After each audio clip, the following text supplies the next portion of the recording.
ನಮಸ್ಕಾರ, ಸೋನಿ9 ನ್ಯೂಸ್ಗೆ ಸ್ವಾಗತ. ನಾನು ಪ್ರಭಾವತಿ. ಮೊದಲಿಗೆ ಮುಖ್ಯಾಂಶಗಳು. ಕಲಬುರಗಿ ಈಶಾನ್ಯ ಪದವೀಧರರ ಕ್ಷೇತ್ರದಿಂದ ವಿಧಾನ ಪರಿಷತ್ಗೆ ಚುನಾವಣೆ. ಬೀದರ್ ಜಿಲ್ಲೆಯಲ್ಲಿ ಶಾಂತಿಯುತ ಮತದಾನ. ಬೀದರ್ ಲೋಕಸಭೆ ಚುನಾವಣೆ ಮತ ಎಣಿಕೆ ಅಂತಿಮ ಸಿದ್ಧತೆಗಳನ್ನು ಪರಿಶೀಲನೆ ನಡೆಸಿದ ಬೀದರ್ ಜಿಲ್ಲಾ ಚುನಾವಣಾಧಿಕಾರಿ ಗೋವಿಂದ ರೆಡ್ಡಿ. ಸಿಬಿಎಸ್ಇ ಪರೀಕ್ಷೆಯಲ್ಲಿ ಉತ್ತೀರ್ಣರಾದ ಗುರುನಾನಕ್ ಶಾಲೆಯಲ್ಲಿ ಪ್ರತಿಭಾವಂತ ಮಕ್ಕಳಿಗೆ ಸನ್ಮಾನ ಕಾರ್ಯಕ್ರಮ. ಜೂನ್ 6ರಿಂದ ದಕ್ಷಿಣ ಆಫ್ರಿಕಾದಲ್ಲಿ ಬಸವತತ್ವ ಸಮ್ಮೇಳನ. ಚನ್ನಬಸವಾನಂದ ಶ್ರೀಗಳು. ಜಿಎನ್ಡಿ ಕಾಲೇಜಿನಲ್ಲಿ ನಡೆದ ಘಟನೆಯ ಪರಿಶೀಲನೆಗೆ ತನಿಖಾ ತಂಡ ರಚನೆ. ಶ್ರೀಮತಿ ರೇಷ್ಮಾ ಕೌರ್. ಬೀದರಿನ ಡಾಕ್ಟರ್ ಸೈಲೆನ್ಸ್ ಕಣ್ಣಿನ ಆಸ್ಪತ್ರೆಯಲ್ಲಿ ಸಂಸ್ಥಾಪಕ ದಿನಾಚರಣೆ ಕಾರ್ಯಕ್ರಮ. ಸುದ್ದಿಯ ವಿವರಗಳು. ಕಲಬುರಗಿ ಈಶಾನ್ಯ ಪದವೀಧರರ ಮತಕ್ಷೇತ್ರದಿಂದ ವಿಧಾನ ಪರಿಷತ್ಗೆ ಜೂನ್ 3ರಂದು ಚುನಾವಣೆಯಲ್ಲಿ ಬೀದರ್ ಜಿಲ್ಲೆಯಲ್ಲಿ ಶಾಂತಿಯುತ ಮತದಾನರಾಗಿರುವ ಬಗ್ಗೆ ವರದಿಗಳು ಬಂದಿವೆ. ಬೀದರ್ ಜಿಲ್ಲೆಯ ಆಯಾ ತಾಲೂಕಿನ ಮತಕೇಂದ್ರಗಳಲ್ಲಿ ಪದವೀಧರರ ಮತದಾರರು ಸರತಿ ಸಾಲಿನಲ್ಲಿ ನಿಂತು ತಮ್ಮ ಹಕ್ಕು ಚಲಾಯಿಸಿದ್ದರು. ಬೆಳಗ್ಗೆಯಿಂದ ಸಂಜೆಯವರೆಗೆ ಬಿರುಸಿನ ಮತದಾನವಾಗಿದೆ. ಜೂನ್ 3ರಂದು ನಡೆಯುತ್ತಿರುವ ಕರ್ನಾಟಕ ವಿಧಾನ ಪರಿಷತ್ ಈಶಾನ್ಯ ಪದವೀಧರ ಕ್ಷೇತ್ರದ ಚುನಾವಣೆಯಲ್ಲಿ ಮಧ್ಯಾಹ್ನ 12 ಗಂಟೆಯವರೆಗೆ ಕಲಬುರಗಿ ಜಿಲ್ಲೆಯಲ್ಲಿ 26% ಮತದಾನವಾಗಿದೆ. ಜಿಲ್ಲಾಧಿಕಾರಿ ಬಿ. ಫೌಜಿಯಾ ತರ್ನಂ ಮತ್ತು ಮಹಾನಗರ ಪಾಲಿಕೆ ಆಯುಕ್ತ ಭುವನೇಶ್ ಪಾಟೀಲ್ ಅವರು ಕಲಬುರಗಿ ನಗರದ ಹಳೆಯ ಎಸ್ಪಿ ಕಚೇರಿ ಎದುರಿರುವ ಸರ್ಕಾರಿ ಬಾಲಕಿಯರ ಜೂನಿಯರ್ ಕಾಲೇಜ್ ಮತಗಟ್ಟೆ ಸಂಖ್ಯೆ 26ರಲ್ಲಿ ಮತ ಚಲಾಯಿಸಿದ್ದರು. ಕಲಬುರಗಿ ಜಿಲ್ಲೆಯ ಕಮಲಾಪುರ ಸರ್ಕಾರಿ ಪದವಿ ಪೂರ್ವ ಕಾಲೇಜು ಮತಗಟ್ಟೆ ಸಂಖ್ಯೆ 33ರಲ್ಲಿ ಹಿರಿಯ ಜೀವಿ ನಿವೃತ್ತ ಶಿಕ್ಷಕ ಪುಂಡಲಿಕಪ್ಪ ಚಿರ್ವಡೆ ಮತದಾನ ಮಾಡಿದ್ದರು. ಇಳಿ ವಯಸ್ಸಿನಲ್ಲಿಯೂ ಇಂದು ಮತಗಟ್ಟೆಗೆ ಬಂದು ಮತ ಚಲಾಯಿಸಿರುವೆ. ಮತ ಮೌಲ್ಯವಾದರೆ ಅದೇ ನನಗೆ ಸಂತೋಷ. ದೇಶ ನಮಗೆಲ್ಲ ಸಾಕಷ್ಟು ನೀಡಿದೆ. ಪ್ರಜ್ಞಾವಂತ ಮತದಾರರಾದ ನಾವು ನಮ್ಮ ಹಕ್ಕು ಚಲಾಯಿಸಲು ಮರೆಯಬಾರದು ಎಂದರು. ಬೀದರ್ ನಗರದ ತಹಸೀಲ್ ಕಚೇರಿಯ ಮತಗಟ್ಟೆಯಲ್ಲಿ ಪದವೀಧರ ಮತದಾರರು ತಮ್ಮ ತಮ್ಮ ಮತದಾನದ ಹಕ್ಕು ಚಲಾಯಿಸಿದ್ದರು.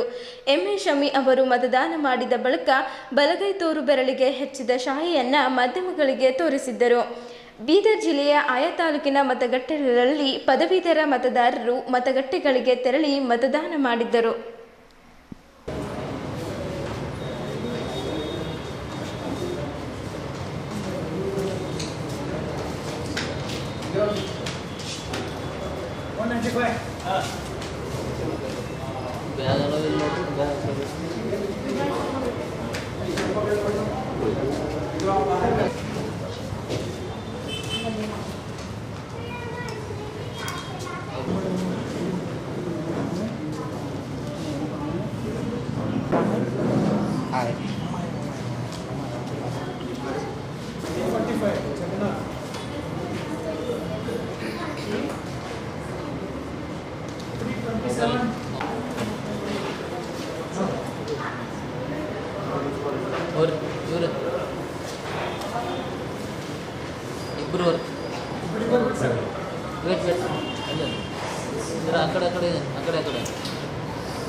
ओमकर ತುಂಬಾ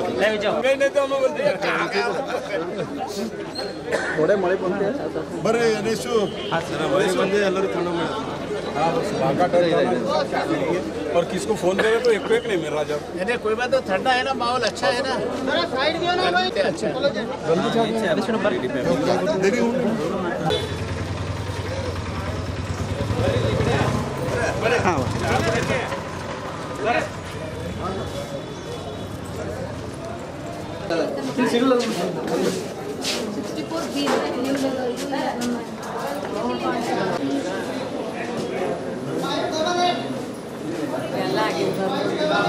ले सर ले फोटो तो ले आने दो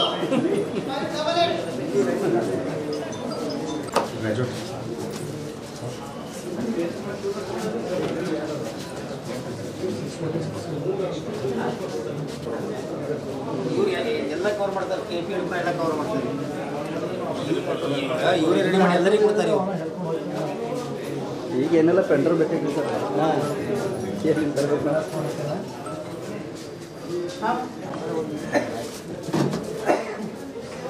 ಹಂಗೆ ಮಾಡಬೇಡಿ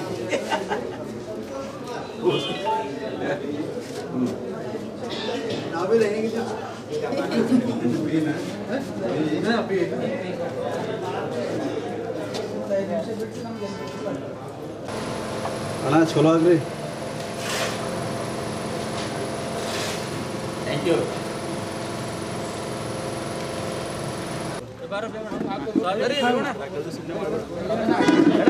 ಮಾಡ್ರಿ ನಾಯಕ್ರೆ ಹಂಗಂದ್ರೆ ನೀ ನೋಡ್ಬೇಕು ನೀಗಂತ ಅಂದ ನಾವ ನೀ ಹಾಕಿದಿಲ್ಲ ಬಾ MP ಎಲೆಕ್ಷನ್ ತೋರಿಸ್ಬೇಡ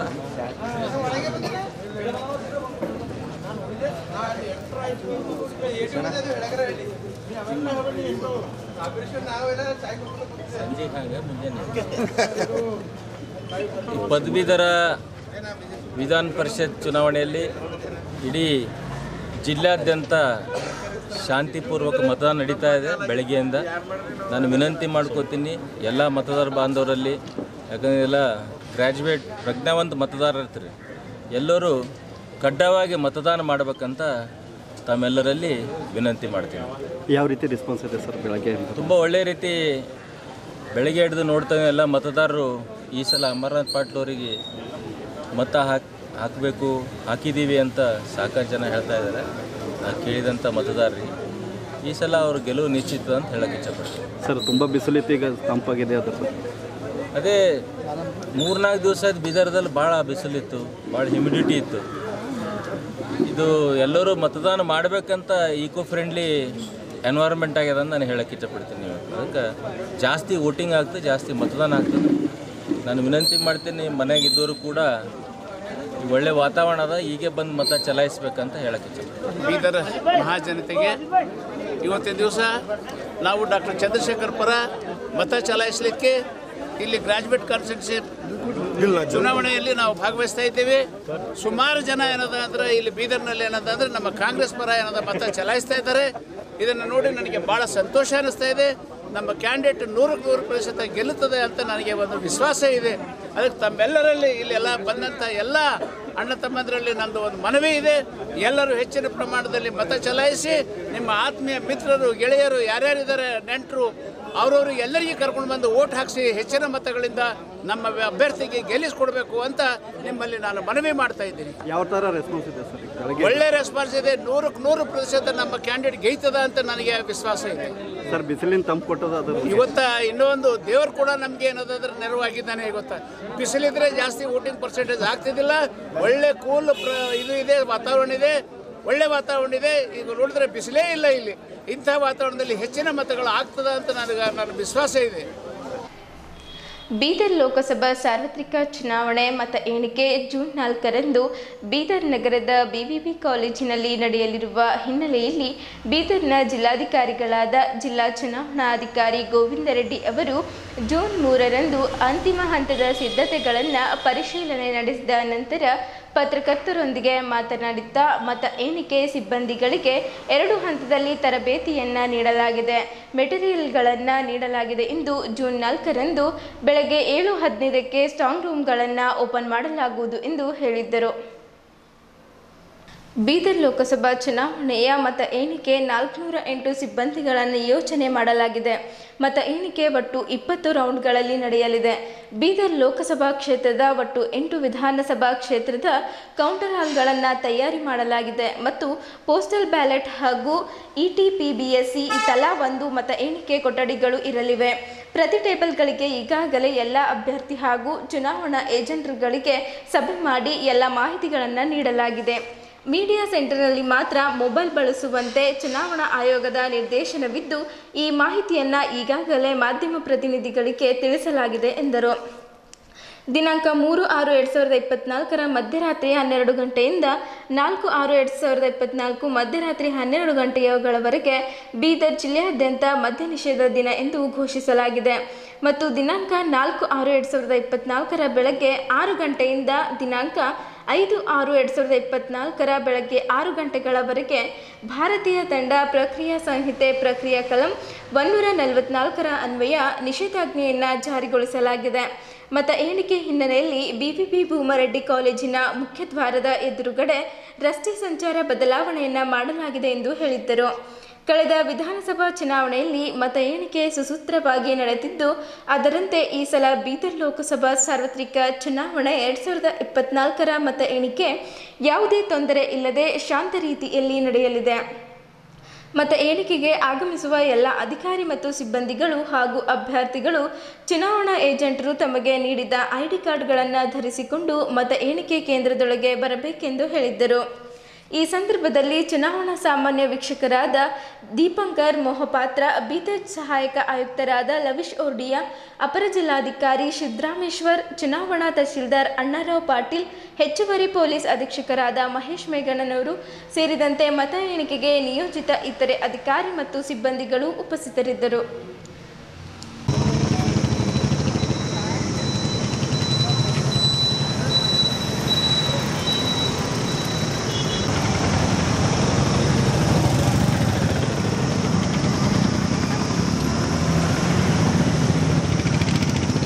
ನಡೆಯುವ ಮತ ಎಣಿಕೆ ಸಂಬಂಧ ಭೂಮರೆಡ್ಡಿ ಕಾಲೇಜಿನಲ್ಲಿ ಎಲ್ಲ ಸಕಲ ಸಿದ್ಧತೆಗಳನ್ನು ಈಗಾಗಲೇ ಮಾಡಿಕೊಂಡಿದ್ದೇವೆ.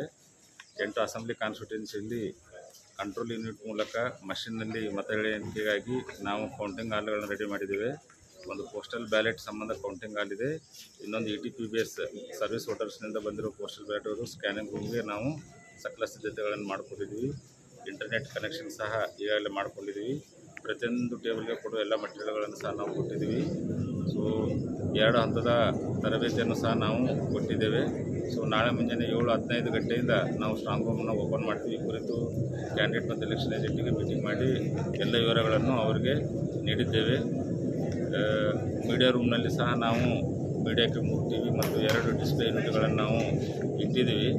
ಸೊ ಮೀಡಿಯಾದವರಿಗೆ ಮೀಡಿಯಾ ರೂಮ್ನಲ್ಲಿ ಮೊಬೈಲ್ ಬಳಸ್ಬೇಕಂತೇಳಿ ಎಲೆಕ್ಷನ್ ಕಮಿಷನ್ ನಿರ್ದೇಶಿಸಿದೆ, ಅದನ್ನು ಸಹ ಅವರಿಗೆ ತಿಳಿಸಿದ್ದೀವಿ.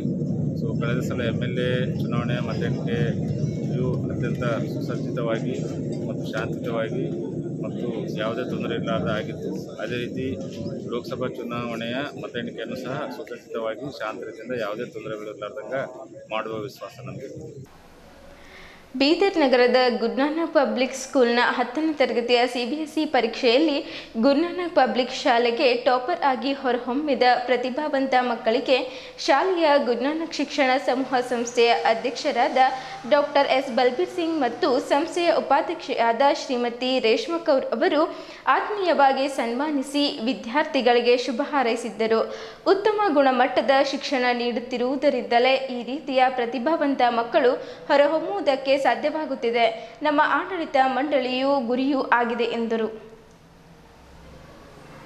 ಗುರುನಾನಕ್ ಶಾಲೆಯಲ್ಲಿ ಟಾಪರ್ ಎನಿಸಿಕೊಂಡ ಪ್ರತಿಭಾವಂತ ವಿದ್ಯಾರ್ಥಿಗಳಿಗೆ ಇಂದು ಸೋಮವಾರದಂದು ಸನ್ಮಾನಿಸಿ ಮಾತನಾಡಿದ ಡಾಕ್ಟರ್ ರೇಷ್ಮಾ ಕೌರ್ ಅವರು, ವಿದ್ಯಾರ್ಥಿಗಳ ಈ ಅದ್ಭುತ ಸಾಧನೆಗೆ ಅವರ ಸತತವಾದ ಕಠಿಣ ಪರಿಶ್ರಮ, ಪೋಷಕರ ಸಹಕಾರ ಹಾಗೂ ಶಿಕ್ಷಕರ ಪರಿಣಾಮಕಾರಿ ಬೋಧನೆ ಮತ್ತು ಆಡಳಿತ ಮಂಡಳಿಯ ಸುವ್ಯವಸ್ಥಿತ ಮಾರ್ಗದರ್ಶನದಿಂದ ಸಾಧ್ಯವಾಗಿದೆ ಎಂದು ಹೆಮ್ಮೆ ವ್ಯಕ್ತಪಡಿಸಿದ್ದರು.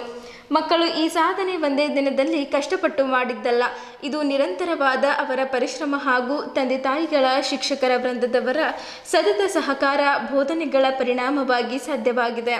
ನಮ್ಮ ಶಾಲೆ ಬುನಾದಿಯಿಂದಲೇ ಉತ್ತಮ ಗುಣಮಟ್ಟದ ಶಿಕ್ಷಣ ನೀಡುತ್ತಿರುವುದರಿಂದಲೇ ಈ ರೀತಿಯ ಪ್ರತಿಭಾವಂತ ಮಕ್ಕಳು ಹೊರಹೊಮ್ಮುವುದಕ್ಕೆ ಸಾಧ್ಯವಾಗುತ್ತಿದೆ.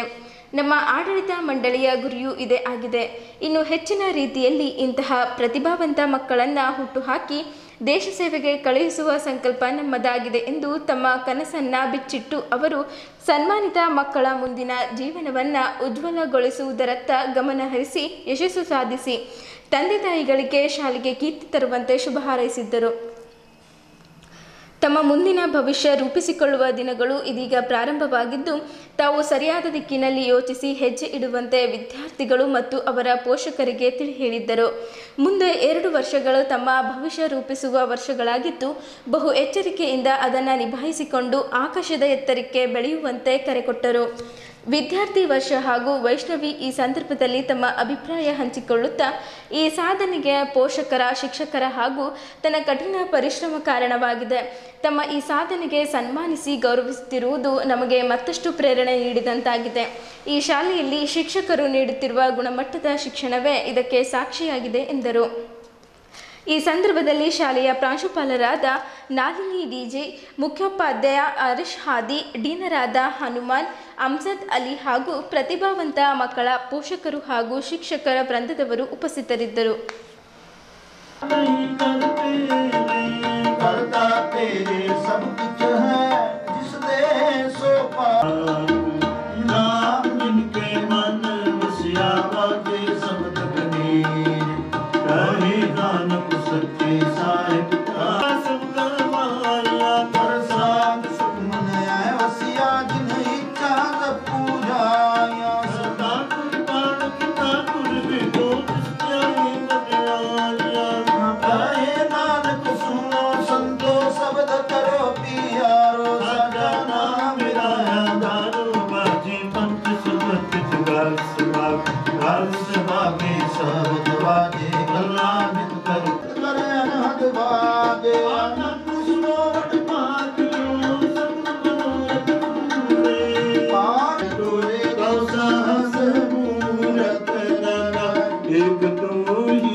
ताको बिगन ना कोगला के जांकी प्रभ आगे अरदास अरदास एक ओंकार श्री वाहिगुरु जी की फतेह। श्री भगवती जी सहायवार श्री भगवती जी की पातशाही का प्रथम भगवती सिमर का है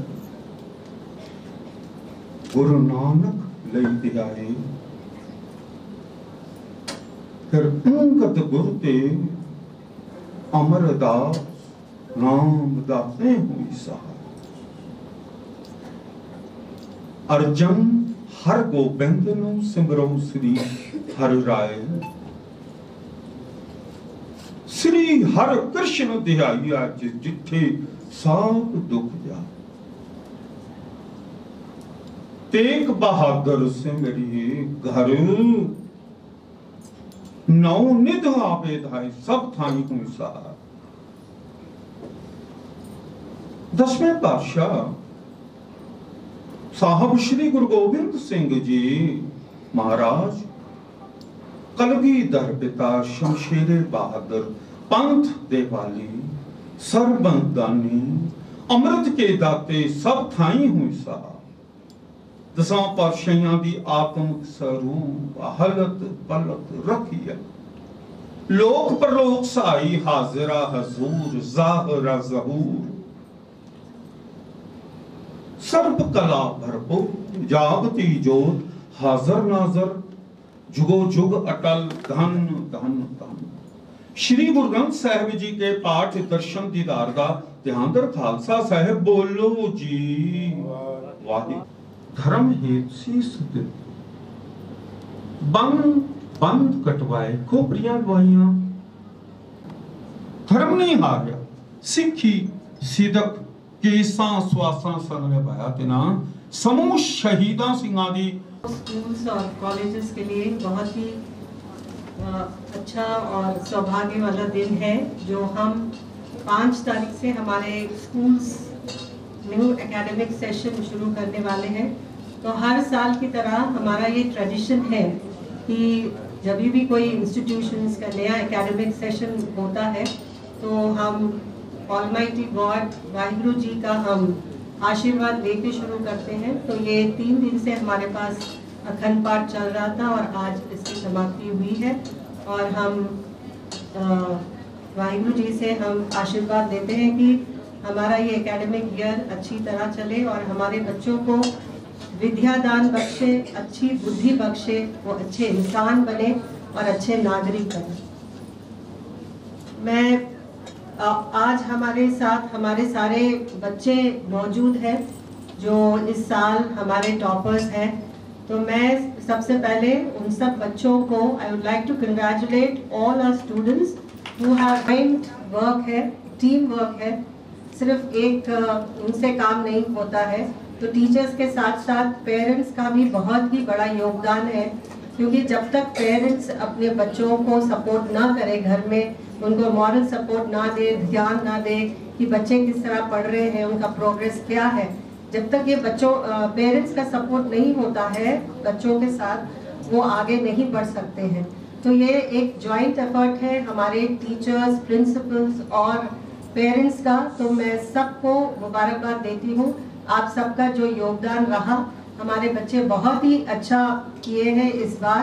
डिस्ट्रिक्ट टॉपर हमारे स्कूल से ही रहा है। तो हमारे ये congratulations to all of you. Varsha जो बच्ची 98% ली है तो ये डिस्ट्रिक्ट टॉपर है। तो हमारे स्कूल्स के सारे जितने 187 डिस्टिंक्शंस हमारे आए हैं और 196 फर्स्ट क्लास और 97 सेकंड क्लास और अबाउ 90%, 35 स्टूडेंट्स अबाउ 90%, 90% स्कोर किए हैं बच्चे। और मैथ, साइंस एंड सोशल में 100 आउट ऑफ 100 बच्चों ने स्कोर किया। तो बहुत ही गर्व की बात है हमारे इंस्टीट्यूशंस के लिए। हर साल हमारे बच्चे अच्छा करते हैं और ये जो ट्रेडिशन हमारे बच्चों ने, हमारे एलुमनाई ने सेट किया है, हमारे बच्चे भी आगे बढ़ा रहे हैं और मैं उम्मीद करती हूँ आगे भी इसी तरह हमारे बच्चे अच्छा पढ़ेंगे, अच्छे मार्क्स लाएंगे और अच्छे रिस्पॉन्सिबल सिटीजन्स और अच्छे इंसान बनेंगे। साथ ही साथ मैं Guru Nanak independent PU college के बच्चों को, टॉपर्स को भी मुबारकबाद देती हूँ। प्रिंसिपल और सारे स्टाफ मेंबर्स और पेरेंट्स को मैं स्पेशली मुबारकबाद देती हूँ। इस बार हमारे 99.3% पास परसेंटेज रहा है। बहुत ही अच्छा हमारा रिजल्ट रहा है और 82 डिस्टिंक्शंस है हमारे। तो बच्चे बहुत अच्छा परफॉर्म किए हैं और 215 फर्स्ट क्लासेस रहे हैं। तो मैं सारे बच्चों को मैं मुबारकबाद देती हूँ। आपने बहुत ही अच्छा परफॉर्म किया, parents and teachers and principal. Once again lot congratulations to all of you and I hope that you will continue to do well, continue to study well and bring laurels to our school and colleges. तो अभी आप बच्चों हमारा बहुत ही आज it's a proud moment for us. I would like to congratulate all our principals, staff, students and the parents of our students क्योंकि ये सब एक joint effort है, एक team work है। एक इंसान काम नहीं कर सकता है। तो बच्चों को गाइड करने के लिए हमारे टीचर्स और प्रिंसिपल्स के साथ साथ उनके पेरेंट्स का भी उतना ही योगदान है, क्योंकि जब तक पेरेंट्स भी उनको सपोर्ट नहीं करते घर में और एक मॉरल सपोर्ट नहीं देते तो बच्चे आगे नहीं बढ़ सकते हैं। तो सबका योगदान है। तो मैं हमारे प्रिंसिपल्स को भी और टीचर्स को, स्टाफ को स्पेशली मैं मुबारकबाद देती हूँ, क्योंकि वो एंटायर ईयर बच्चों के साथ दिन रात मेहनत करते हैं और यही उनकी कोशिश रहती है कि बच्चे अच्छा से अच्छा परफॉर्म करें। तो हमारे 90% के अबाउट 35 स्टूडेंट्स हमारे बच्चे आए हैं और 187 डिस्टिंक्शंस है, 196 फर्स्ट क्लासेस है और 97 सेकंड क्लास है। तो ये बहुत ही अच्छा परफॉर्मेंस रहा है और डिस्ट्रिक्ट टॉपर भी हमारे ही स्कूल का बच्चा है जो 98% स्कोर किया है। तो ये ट्रेडिशन जो डिस्ट्रिक्ट टॉपर का है, हमारे बच्चे हर साल ये पोजीशन लेकर आते हैं और मैं उम्मीद करती हूँ कि इसी तरह हमारे बच्चे ये हमारा जो रेप्यूटेशन है और ट्रेडिशन कायम रखेंगे। और उम्मीद करती हूँ हमारे प्रिंसिपल्स और टीचर्स इसी तरह बच्चों के साथ मेहनत करेंगे एकजुट होके, क्योंकि हमारा अल्टीमेट एम यही है कि बच्चे ना सिर्फ एकेडमिक्स में ही अच्छा करें पर अब एक अच्छे इंसान बने, एक अच्छे नागरिक बने। और जब ये हमारे स्कूल से पास आउट होकर जाते हैं तो हमारी यही कोशिश रहती है कि ये हम उनकी पर्सनालिटी इतनी अच्छी डेवलप हो कि वो कहीं भी जहाँ भी जाए वो सर्वाइव है हो और अच्छा परफॉर्म करें और हमारे स्कूल का नाम रोशन करें, अपने पेरेंट्स का और अपने टीचर्स का नाम रोशन करें। तो मैं सारे बच्चों को मुबारकबाद देती हूँ और मैं ब्लेस करती हूँ और उम्मीद करती हूँ कि वाहिगुरु जी उन पर अपना आशीर्वाद रखे कि आगे वो इसी तरह कामयाब रहें। ಬೀದರ್ ನಗರದ ಬೀದರ್ ಜಿಲ್ಲಾ ಪತ್ರಿಕಾ ಭವನದಲ್ಲಿ ಕರೆದ ಸುದ್ದಿಗೋಷ್ಠಿಯಲ್ಲಿ ಮಾತನಾಡಿದ ಬೆಂಗಳೂರು ಚನ್ನಬಸವೇಶ್ವರ ಜ್ಞಾನಪೀಠದ ಪೀಠಾಧ್ಯಕ್ಷರಾದ ಪೂಜ್ಯ ಡಾಕ್ಟರ್ ಚನ್ನಬಸವಾನಂದ ಸ್ವಾಮೀಜಿ ಅವರು ದಕ್ಷಿಣ ಆಫ್ರಿಕಾದಲ್ಲಿ ಜೂನ್ 6ರಿಂದ ಬಸವತತ್ವ ಸಮ್ಮೇಳನ ಜರುಗಲಿದ್ದು ಭಾರತದ ವಿವಿಧ ಕಡೆಯಿಂದ ಸುಮಾರು 275 ಬಸವ ಭಕ್ತರು ಪಾಲ್ಗೊಳ್ಳಲಿದ್ದಾರೆ ಎಂದು ಹೇಳಿದ್ದರು. ಮುಂಬೈ, ಬೆಂಗಳೂರು ಸೇರಿದಂತೆ ದೇಶದ 28 ವಿವಿಧ ಕಡೆಗಳಲ್ಲಿ ಬಸವತತ್ವ ಸಮ್ಮೇಳನ ಹಮ್ಮಿಕೊಳ್ಳಲಾಗಿದ್ದು ನೇಪಾಳ, ಶ್ರೀಲಂಕಾ, ಭೂತಾನ್ ದೇಶಗಳಲ್ಲಿ ಅಂತಾರಾಷ್ಟ್ರೀಯ ಸಮ್ಮೇಳನ ಜರುಗಿದ್ದು ದಕ್ಷಿಣ ಆಫ್ರಿಕಾದಲ್ಲಿ ಜರುಗಲಿರುವ ಈ ಸಮ್ಮೇಳನ 4ನೇ ಅಂತಾರಾಷ್ಟ್ರೀಯ ಸಮ್ಮೇಳನ ನಡೆಯುತ್ತಿದೆ ಎಂದರು. ಜೂನ್ 6ರಂದು Gandhi Tolstoy forum Pretoria, Johannesburg, June 7ರಂದು ಪೀಟರ್ ಮಾರಿಜ್ ಬರ್ಗ್ ರೈಲ್ವೆ ನಿಲ್ದಾಣ, ಜೂನ್ 8ರಂದು ಫೋವೆಕ್ಸ್ ಹಾಗೂ ಜೂನ್ 9ರಂದು ಡರ್ಬನ್ ಹಾಗೂ ಸನ್ ಸಿಟಿ ನಗರದಲ್ಲಿ ಜ್ಯೋತಿ ಯಾತ್ರೆ ಹಾಗೂ ಬಸವತತ್ವ ಸಮ್ಮೇಳನ ಜರುಗಲಿದೆ ಎಂದು ಹೇಳಿದ್ದರು. ಮಾತೆ ಮಹಾದೇವಿಯವರ ಬದುಕಿನ ಸಮಯದಲ್ಲಿ ಮುಂಬೈ, ಬೆಂಗಳೂರು ಸೇರಿದಂತೆ ದೇಶದ 28 ವಿವಿಧ ಕಡೆಗಳಲ್ಲಿ ಬಸವತತ್ವ ಸಮ್ಮೇಳನ ಹಮ್ಮಿಕೊಳ್ಳಲಾಗಿತ್ತು. ನೇಪಾಳ, ಶ್ರೀಲಂಕಾ, ಭೂತಾನ್ ದೇಶಗಳಲ್ಲಿ ಅಂತಾರಾಷ್ಟ್ರೀಯ ಸಮ್ಮೇಳನ ಜರುಗಿತ್ತು. ದಕ್ಷಿಣ ಆಫ್ರಿಕಾದಲ್ಲಿ ಜರುಗಲಿರುವ ಈ ಸಮ್ಮೇಳನ 4ನೇ ಅಂತಾರಾಷ್ಟ್ರೀಯ ಸಮ್ಮೇಳನ ನಡೆಯುತ್ತಿದೆ ಎಂದರು. ವಿಶ್ವಶಾಂತಿಗಾಗಿ, ವಿಶ್ವ ಕಲ್ಯಾಣಕ್ಕಾಗಿ, ಸಕಲ ಜೀವಾತ್ಮರ ಲೇಸಿಗಾಗಿ ಈ ಸಮ್ಮೇಳನ ಜರುಗುತ್ತಿದ್ದು ಮಹಾತ್ಮರಿಂದ ಮಹಾತ್ಮರಿಗಾಗಿ ಈ ಸಮ್ಮೇಳನ ನಡೆಯುತ್ತಿದೆ. ಕಾಯಕ ತತ್ವ ಹಾಗೂ ಅಸ್ಪೃಶ್ಯ ನಿವಾರಣೆ ಉದ್ದೇಶದಿಂದ ಹಾಗೂ ಮಹಾತ್ಮ ಗಾಂಧಿ, ಮಹಾತ್ಮ ಬಸವೇಶ್ವರರ ಹಾಗೂ ಮಹಾತ್ಮ ನೆಲ್ಸನ್ ಮೆಂಡೆಲಾ ಅವರ ತತ್ವ ಪ್ರಚಾರಕ್ಕಾಗಿ ಈ ಅಂತಾರಾಷ್ಟ್ರೀಯ ಜ್ಯೋತಿ ಯಾತ್ರೆ ಜರುಗುತ್ತಿದೆ. ಶನಿವಾರ ಪ್ರಜಾಪ್ರಭುತ್ವದ ತವರು ಬಸವ ಕಲ್ಯಾಣದ ಅನುಭವ ಮಂಟಪದಿಂದ ಈ ಜ್ಯೋತಿ ಯಾತ್ರೆ ಆರಂಭವಾಗಿದ್ದು ರವಿವಾರ ಸೋಲಾಪುರ ಸಿದ್ದರಾಮೇಶ್ವರ ದೇವಾಲಯದಲ್ಲಿ, ಸೋಮವಾರ ಪುಣೆಯಲ್ಲಿ ಅಭೂತಪೂರ್ವ ಸ್ವಾಗತಗೈಯುವರು. ಮಂಗಳವಾರ ಮುಂಬೈ ಅಂತಾರಾಷ್ಟ್ರೀಯ ವಿಮಾನ ನಿಲ್ದಾಣದಿಂದ ದಕ್ಷಿಣ ಆಫ್ರಿಕಾಗೆ ಪ್ರಯಾಣ ಬೆಳೆಸಲಾಗುವುದೆಂದು ವಿವರಿಸಿದ್ದರು. ಪತ್ರಿಕಾಗೋಷ್ಠಿಯಲ್ಲಿ ಬಸವ ಸೇವಾ ಫೌಂಡೇಶನ್ ಅಧ್ಯಕ್ಷ ನಾಗನಾಥ್ ಪಾಟೀಲ್, ಕಲ್ಯಾಣ ಕರ್ನಾಟಕ ಪ್ರತಿಷ್ಠಾನ ಅಧ್ಯಕ್ಷ ಬಸವಕುಮಾರ್ ಪಾಟೀಲ್, ಲಿಂಗಾಯತ ಧರ್ಮ ಮಹಾಸಭಾ ರಾಷ್ಟ್ರೀಯ ಉಪಾಧ್ಯಕ್ಷ ಶಿವರಾಜ್ ಪಾಟೀಲ್ ಅತಿವಾಳ್, ರಾಷ್ಟ್ರೀಯ ಬಸವ ದಳದ ಜಿಲ್ಲಾ ಸಂಘಟನಾ ಕಾರ್ಯದರ್ಶಿ ಬಸವರಾಜ್ ಸಂಗಮತ್, ಪ್ರಮುಖರಾದ ಶಿವಶರಣಪ್ಪ ಪಾಟೀಲ್ ಹಾರಗೇರಿ, ಮಲ್ಲಿಕಾರ್ಜುನ್ ಜೈಲರ್, ರವಿಕಾಂತ್ ಬಿರಾದರ್ ಸೇರಿದಂತೆ ಇನ್ನಿತರರು ಉಪಸ್ಥಿತರಿದ್ದರು. ದಕ್ಷಿಣ ಆಫ್ರಿಕಾದ ಹೋರಾಟಗಾರರಾಗಿರ್ತಕ್ಕಂಥ ನೆಲ್ಸನ್ ಮಂಡೇಲಾ ಅವರು ಮಹಾತ್ಮ ಗಾಂಧೀಜಿಯವರೇ ನನಗೆ ಪ್ರೇರಣೆ ಅನ್ನತಕ್ಕಂಥ ಮಾತನ್ನು ಸಾಕಷ್ಟು ಸಭೆ ಸಮಾರಂಭಗಳಲ್ಲಿ ನುಡಿದಿದ್ದರು. ಅದಕ್ಕಾಗಿ ಇದು ನಮ್ಮ ಈ ಯಾತ್ರೆ ಹೆಂಗೆ ಅಂದರೆ ಮಹಾತ್ಮರೊಳಗೊಬ್ಬ ಮಹಾತ್ಮರು. ವಿಶ್ವಗುರು ಬಸವಣ್ಣನವರೊಬ್ಬ ಮಹಾತ್ಮರು, ಅವರಲ್ಲಿ ಮಹಾತ್ಮ ಗಾಂಧೀಜಿಯವರು ಒಬ್ಬರು ಮಹಾತ್ಮರು, ಜೊತೆಗೆ ನೆಲ್ಸನ್ ಮಂಡೇಲಾ ಅವರು ಒಬ್ಬರು ಮಹಾತ್ಮರು. ಹೀಗೆ ಈ ಮೂವರ ಸಿದ್ಧಾಂತಗಳನ್ನು ಇಟ್ಟುಕೊಂಡು ಇವತ್ತು ಪ್ರಜಾಪ್ರಭುತ್ವದ ತಾಯ್ನಾಡಾಗಿರತಕ್ಕಂತಹ ಬಸವ ಕಲ್ಯಾಣ, ಅದರಲ್ಲಿ ವಿಶೇಷವಾಗಿ ಅನುಭವ ಮಂಟಪದಿಂದ ನಿನ್ನೆ ಈ ಅಂತಾರಾಷ್ಟ್ರೀಯ ಬಸವ ಜ್ಯೋತಿ ಯಾತ್ರೆಯನ್ನು ಹೊತ್ತಿಸಿಕೊಂಡು ನಮ್ಮ ಯಾತ್ರೆ ನಿನ್ನೆ ಆರಂಭ ಆಗಿದೆ. ಇವತ್ತು ಬೀದರ್ನಿಂದ ಪ್ರಯಾಣ ನಮ್ಮ ಆರಂಭವಾಗ್ತಾ ಇದೆ. ಮುಂದಿನ ವಿವರವನ್ನು ನಮ್ಮ ಸ್ವಾಮೀಜಿಯವರು ಅದನ್ನು ಸಂಪೂರ್ಣವಾಗಿ ತಮ್ಮ ಗಮನಕ್ಕೆ ತರ್ತಾರೆ. ಮುಖ್ಯವಾಗಿ ಇವತ್ತು ಜಗತ್ತಿನಲ್ಲಿ ಒಂದು ಶಾಂತಿಯನ್ನು ನೆಲೆಗೂಡಬೇಕು, ವಿಶೇಷವಾದ ಮೌಲ್ಯಗಳನ್ನು ಅಳವಡಿಸಿಕೊಂಡಿರ್ತಕ್ಕಂಥ ಒಂದು ಸುಂದರ ಸಮಾಜವನ್ನು ಕಟ್ಟುವ ದಿಶೆಯಲ್ಲಿ ಈ ಮೂವರು ಮಹಾತ್ಮರ ಆದರ್ಶಗಳನ್ನು ನಮ್ಮ ಮುಂದೆ ಇಟ್ಟುಕೊಂಡು ಇವತ್ತು ಈ ಯಾತ್ರೆ ದಕ್ಷಿಣ ಆಫ್ರಿಕಾಕ್ಕೆ ಹೊರಡ್ತಾ ಇದೆ. ಅದರಲ್ಲಿ ಅಲ್ಲಿ ಸುಮಾರು 2 ಕಡೆ ಸಮ್ಮೇಳನ ಆಯೋಜನೆ ಇದೆ. ಜೊತೆಗೆ ಬಹಳ ಮುಖ್ಯವಾಗಿ ಮಹಾತ್ಮ ಗಾಂಧೀಜಿಯವರಿಗೆ ರೈಲ್ವೆ ಸ್ಟೇಷನ್ನಿಂದ ತಪ್ಪಿರ್ತಕ್ಕಂತಹ ಜಾಗದಲ್ಲಿ ಪೀಟರ್ಸ್ಬರ್ಗ್ ರೈಲ್ವೆ ಸ್ಟೇಷನ್ನಲ್ಲಿ 131ನೇ ವರ್ಷದ ಒಂದು ಸೆಲೆಬ್ರೇಷನ್ ಡೇನು ಈಗ 7ನೇ ತಾರೀಕಿನ ದಿವಸ. ಆ ಸಮಾರಂಭದಲ್ಲಿ ಸಹಿತ ನಮ್ಮ ಜ್ಯೋತಿ ಯಾತ್ರೆ ಭಾಗವಹಿಸ್ತಾ ಇದೆ. ಹೀಗಾಗಿ ಇದು ಒಟ್ಟಾರೆ ಇವತ್ತು ಪ್ರಪಂಚದಲ್ಲಿ ಒಂದು ಶಾಂತಿ, ಸೌಹಾರ್ದತೆ ಮತ್ತು ಮೌಲ್ಯಗಳನ್ನು ಬಿತ್ತುವುದಕ್ಕಾಗಿ ಈ ಕಾರ್ಯಕ್ರಮದ ಮುಖ್ಯವಾಗಿರತಕ್ಕಂಥ ಉದ್ದೇಶ.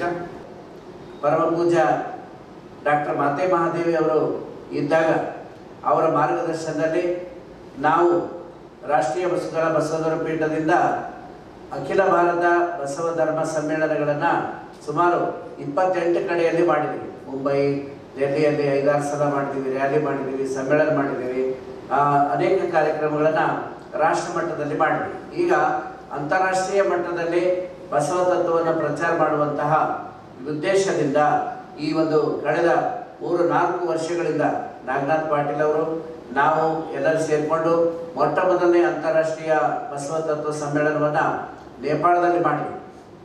ಆ ದೈವ ಭೂಮಿಯಾಗಿರ್ತಕ್ಕಂತಹ ಬುದ್ಧನ ನಾಡಾಗಿರ್ತಕ್ಕಂತಹ ನೇಪಾಳದಲ್ಲಿ ನಾವು 15 ದಿವಸಗಳ ಕಾಲ 1,000 ಜನ ನಮ್ಮೊಂದಿಗೆ ಬಂದಿದ್ದರು.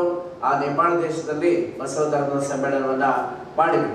ಎರಡನೇದಾಗಿ ಭೂತಾನ, ಶ್ರೀಲಂಕಾ ಆಗಿದೆ. ಈಗ ಇದು 4ನೇ ಒಂದು ಸಮ್ಮೇಳನ ದಕ್ಷಿಣ ಆಫ್ರಿಕಾ. ದಕ್ಷಿಣ ಆಫ್ರಿಕಾದಲ್ಲೇ ಯಾಕೆ ಮಾಡ್ತಾ ಇದ್ದೀವಿ ಅಂತಂದರೆ, ಇದೀಗ ಬಸವಕುಮಾರ್ ಅಣ್ಣವ್ರು ಹೇಳಿದ ಹಾಗೆ ಮಹಾತ್ಮ ಗಾಂಧೀಜಿಯವರು ಹೋರಾಟ ಪ್ರಾರಂಭ ಮಾಡಿದ್ದೆ ದಕ್ಷಿಣ ಆಫ್ರಿಕಾದಿಂದ. ಸ್ವಾತಂತ್ರ್ಯದ ಹೋರಾಟದ ಒಂದು ಕಿಡಿಯನ್ನು ಹೊತ್ತಿದ್ದು ಆ ಒಂದು ಪವಿತ್ರವಾದ ಭೂಮಿಯಿಂದ ಅವರ ಒಂದು ಆದರ್ಶವನ್ನು ಪಡೆದುಕೊಂಡಂತಹ ಮಹಾತ್ಮ ನೆಲ್ಸನ್ ಮಂಡೇಲಾ ಅವರು 2-3 ದಶಕಗಳ ಕಾಲ ಸೆರೆಮನೆ ವಾಸವನ್ನು ಅನುಭವಿಸಿದರು. ಗರಿಯರಿಗೆ ಸ್ವಾತಂತ್ರ್ಯ ಸಿಗಬೇಕು ಅಂಥೇಳಿ ಗಾಂಧೀಜಿಯವರನ್ನು ಕೂಡ ಕರಿಯರು ಅಂಥೇಳಿ ರೈಲ್ವೆ ಸ್ಟೇಷನ್ನಿಂದ ಹೊರಗೆ ತಳ್ಳಿರ್ತಕ್ಕಂತಹ ಒಂದು ದುರಂತ ಆ ಒಂದು ದಕ್ಷಿಣ ಆಫ್ರಿಕಾದಲ್ಲಿ ನಡೆದಿತ್ತು. ಪೀಟರ್ ಮಾರಿಸ್ಬರ್ಗ್ ಅಂತ, ಅದು ಸೌತ್ ಆಫ್ರಿಕಾದ ರಾಜಧಾನಿ, ಕ್ಯಾಪಿಟಲ್ ಸಿಟಿ. ಆ ರೈಲ್ವೆ ಸ್ಟೇಷನ್ನಿಂದ ಅಂದರೆ ರೈಲ್ವೆ ಕೂತಂತಹ ಗಾಂಧೀಜಿಯವರನ್ನ ಹೊರಗೆ ತಳ್ಳಿದ್ರು. ಅಂಥ ಒಂದು ದಿನವನ್ನು ಒಂದು ಸೆಲೆಬ್ರೇಷನ್ ಆಗಿ ಭಾರತೀಯರು ಪ್ರತಿ ವರ್ಷನೂ ಕೂಡ ಜೂನ್ 7ನೇ ತಾರೀಕು ಅಲ್ಲಿ 100 ಜನ ಸೇರ್ತಾರೆ. ಈ ವರ್ಷನೂ ಕೂಡ 250-275 ಜನ ಭಾರತೀಯರು ಬರ್ತಾ ಇದ್ದಾರೆ. ನಾವು ಕರ್ನಾಟಕದಿಂದ, ಬೀದರ್ನಿಂದ ಈಗ ನಾವು ಒಂದು ಟೀಮ್ ಹೋಗ್ತಾ ಇದೆ. ಚೆನ್ನೈದಿಂದ ಬೇರೆ ಬೇರೆ ಕಡೆಯಿಂದ ಸುಮಾರು 275 ಜನ ಈ ಅಂತಾರಾಷ್ಟ್ರೀಯ ಸಮ್ಮೇಳನಕ್ಕೆ ಬರ್ತಾ ಇದ್ದಾರೆ.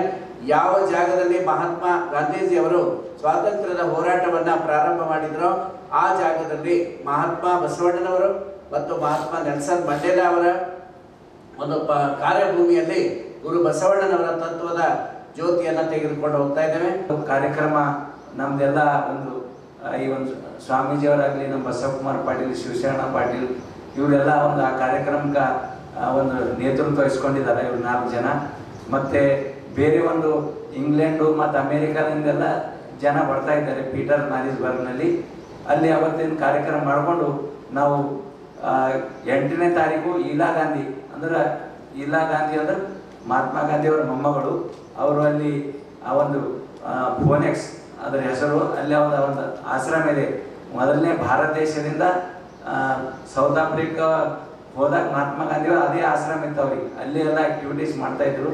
ಅದಕ್ಕಾಗಿ ಅಲ್ಲಿ ನಮ್ಮದೊಂದು ಬಸವ ಜಯಂತಿ ಕಾರ್ಯಕ್ರಮ ಇದೆ ಜೂನ್ 8ನೇ ತಾರೀಕು, 9ನೇ ತಾರೀಕು ಡರ್ಬನ್ ಅಂತಿದೆ. ಡರ್ಬನ್ನಲ್ಲೂ ನಮ್ಮದೊಂದು ಸಮ್ಮೇಳನ ಇದೆ. ಅದು ಒಂದು ಮುಗಿಸ್ಕೊಂಡು ಮತ್ತು ಅಲ್ಲಿಂದ ಸನ್ ಸಿಟಿ ಅಂತಿದೆ. ಸನ್ ಸಿಟಿನಲ್ಲೂ ನಮ್ಮದು ಈ ಒಂದು ಅಂತಾರಾಷ್ಟ್ರೀಯ ಏನು ಜ್ಯೋತಿ ಯಾತ್ರೆ ಕಾರ್ಯಕ್ರಮ ಇದೆ, ಆ ಸಿಟಿನಲ್ಲಿದೆ. ಅದರಂತೆ ಪ್ರಿಟೋರಿಯಾ ಮತ್ತು ಜಾನಸ್ಬರ್ಗ್ ಮೂಲಕಂತ ಮತ್ತು ನಾವು ಮುಂಬೈಬೇಕಂತ ಭಾರತ ದೇಶಕ್ಕೆ ಮಾಡ್ತೀವಿ. ಇಷ್ಟು ನಮ್ಮ ಕಾರ್ಯಕ್ರಮ.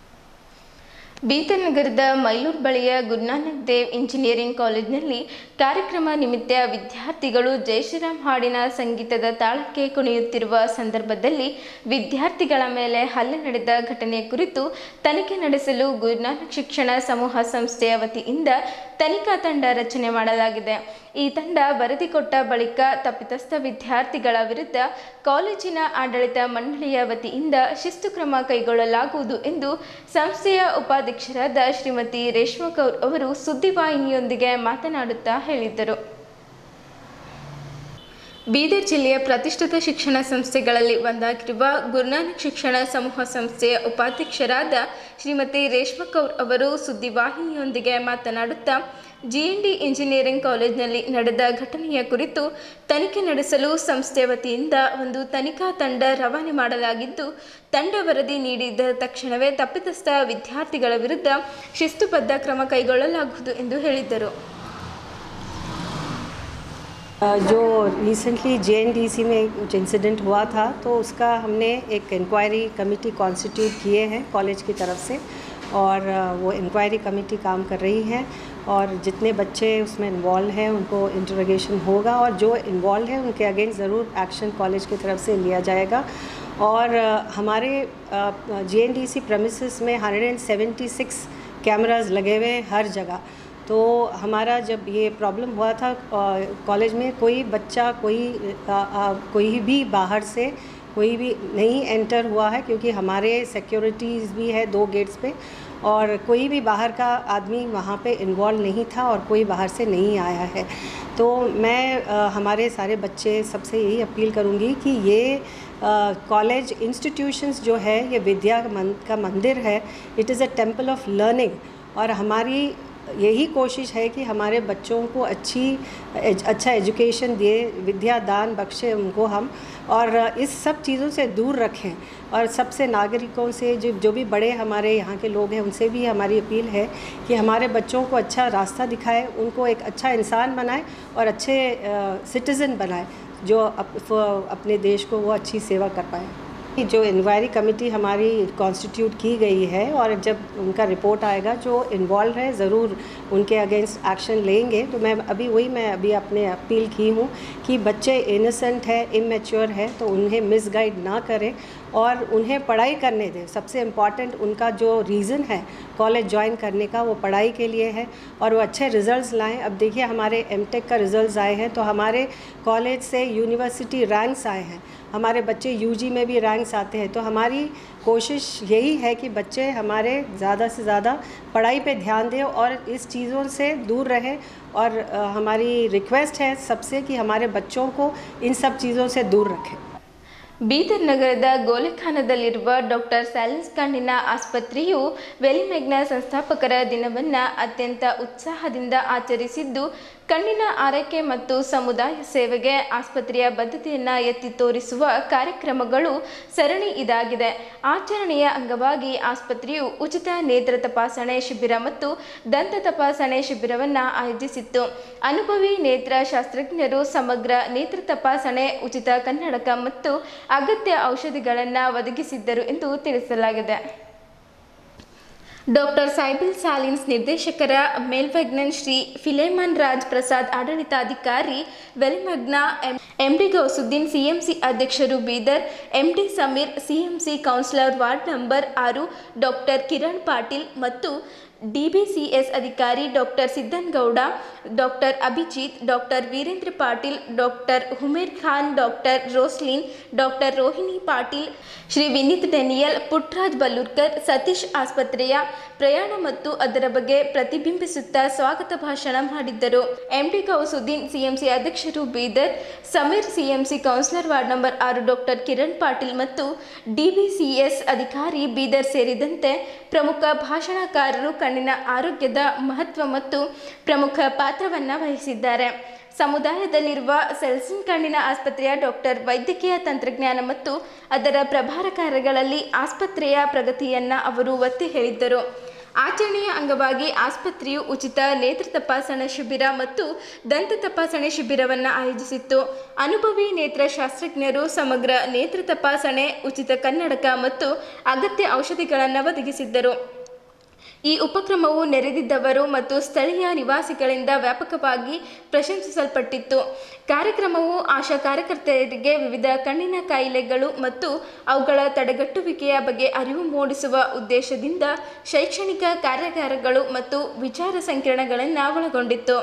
ಕಣ್ಣಿನ ಪೊರೆ ಜಾಗೃತಿ, ಗ್ಲೂಕೋಮ್ ನಿರ್ವಹಣೆ ಮತ್ತು ರೆಟಿನೋಪತಿ ಒಳಗೊಂಡಿರುವ ವಿಷಯಗಳು ಒಳಗೊಂಡಿವೆ.